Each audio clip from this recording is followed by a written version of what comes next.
এখন আমরা এই বাবুটাকে নিয়ে হসপিটালে যাব। ও একটু সিক হয়ে গেছে। ওর নাম হচ্ছে টোরা। ও আমাদের বাসার হচ্ছে নতুন বিড়াল। কিছুদিন আগে ওকে আনা হয়েছে। মাশাল্লাহ, সে খুবই প্লেফুল একটা বাচ্চা। দেখতেই পাচ্ছেন অসুস্থতাও কি সুন্দর খেলা করছে।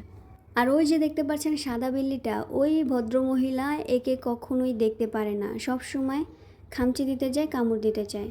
মানে ওর কথা হইল যে ওর বাসায় নতুন মেহমান কেন আসবে। এই তুমিও কি হসপিটাল যাবা নাকি? ঝুড়ির মধ্যে ঢুকছো কেন? হ্যাঁ, বের হও।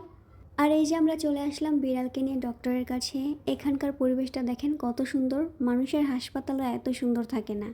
এখানে আসলে দেখা যায় এক একটা পেট লাভার তাদের পেটকে কতটা ভালোবাসে, কতটা যত্ন নেয়। অনেকেই আবার বলে যে বিড়ালকে হাসপাতালে নেওয়া লাগে নাকি বা ডাক্তার দেখানো লাগে নাকি। দেখানো লাগবে না কেন ভাই? তুমি একটা জিনিস পালতেছো, এটার যত্ন করবা না?